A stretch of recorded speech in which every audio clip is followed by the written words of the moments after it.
An accident is supposed to be the end of the story. A medical examiner signs a form.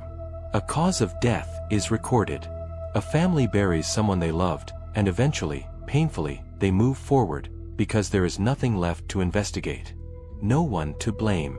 Nothing more to know. But sometimes the paperwork is wrong. What you are about to hear are 5 deaths that were officially closed as accidents. A fall.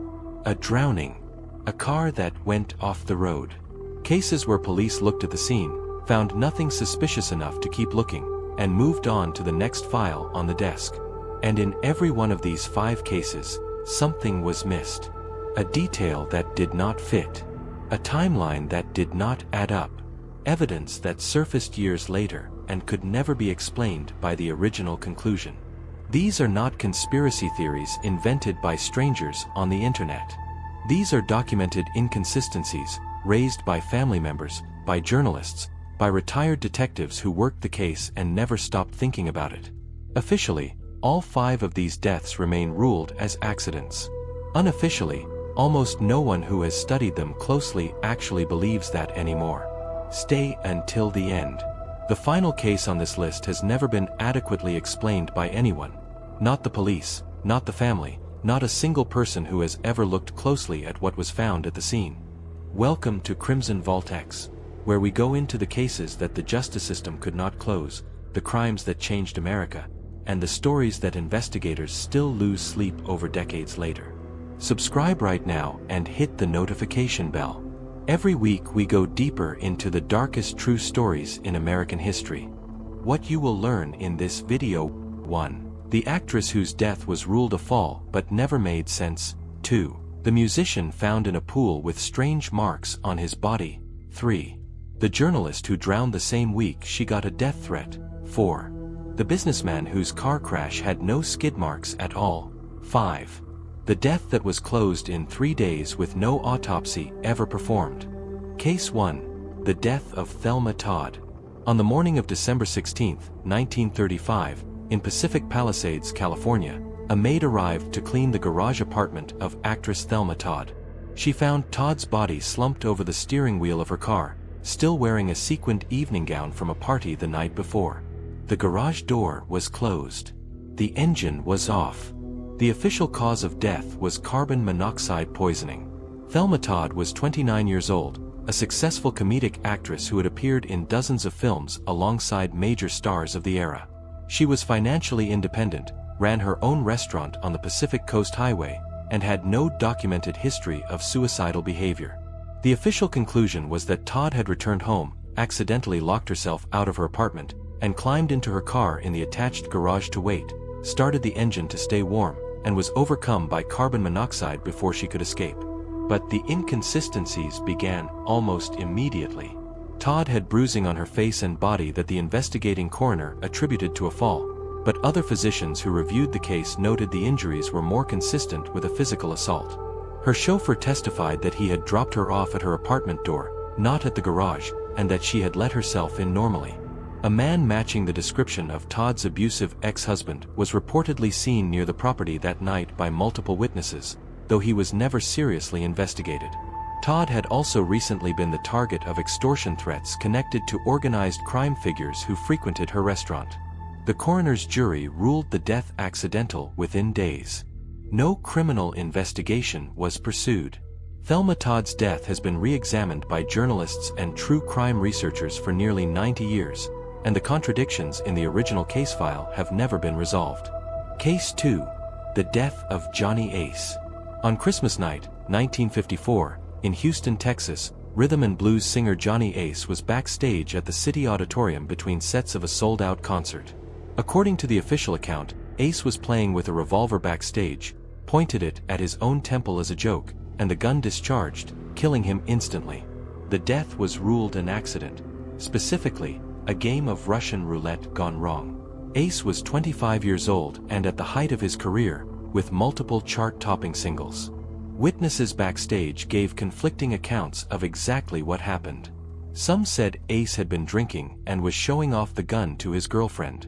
Others said he had pointed it at several people in the room before it went off, which would mean the chamber had been loaded for every single one of those moments, a detail that troubled investigators who reviewed the case later. No autopsy was performed. No ballistics report was conducted. The gun was never tested to determine whether it had actually been a single round in the chamber, multiple rounds, or whether the safety mechanism had failed in some other way. The case was closed within days based entirely on witness testimony from people who had been drinking at a holiday party. Johnny Ace's death remains officially ruled an accident. Music historians and several of his surviving family members have noted for decades that the investigation was so minimal that no one can say with certainty what actually happened in that room. If you are still watching, subscribe to Crimson Vault X right now and hit that bell. A new story drops every week. Case 3. The Death of Dorothy Kilgallen. On November 8, 1965, television personality and journalist Dorothy Kilgallen was found dead in her townhouse in Manhattan, New York.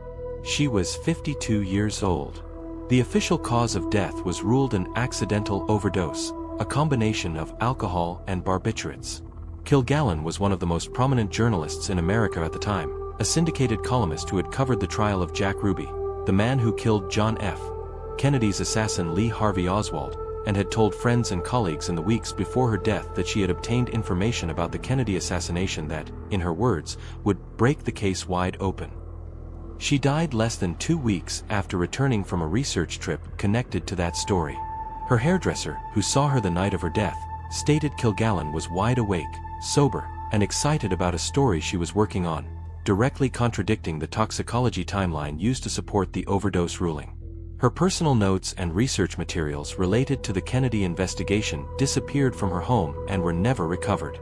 No one was ever able to locate them. The medical examiner who signed off on the accidental overdose ruling did so without a formal police investigation into the circumstances of her death. No crime scene investigation was conducted. The case was closed within weeks. Dorothy Kilgallen's death remains officially classified as an accident. The disappearance of her research files has never been explained. Case 4. The Death of Michael Hutchence. On November 22, 1997, in Sydney, Australia, Michael Hutchence, lead singer of the rock band INXS, was found dead in his hotel room at the Ritz-Carlton in Double Bay. He was 37 years old.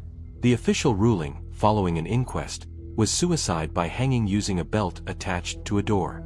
The ruling was immediately disputed by Hutchence's family, his girlfriend, and several friends who had spoken with him by phone in the hours before his death.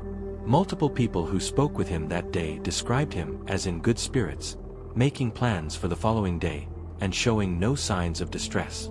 His family pointed to a head injury Hutchence had suffered 18 months earlier, a serious blow to the skull that had affected his sense of smell, taste, and according to several accounts, his impulse control and mood, and argued the death was more consistent with a misadventure related to the lingering effects of that injury than a deliberate suicide. The forensic examination at the scene was criticized by independent pathologists who later reviewed the case file, citing inconsistencies in the positioning of the body relative to the reported method. The coroner's inquest ultimately ruled the death a suicide, but issued the finding with significant qualifications about the uncertainty of the evidence. Michael Hutchence's family has never accepted that ruling, and the case remains one of the most disputed celebrity deaths in modern history. Case 5. The Death of Natalie Wood. On the night of November 28, 1981, off the coast of Catalina Island, California, actress Natalie Wood went missing from a yacht called the Splendor, where she had been spending the weekend with her husband, actor Robert Wagner, and actor Christopher Walken. Her body was found the next morning floating in the water about a mile from the boat. She was 43 years old. The official cause of death was ruled an accidental drowning.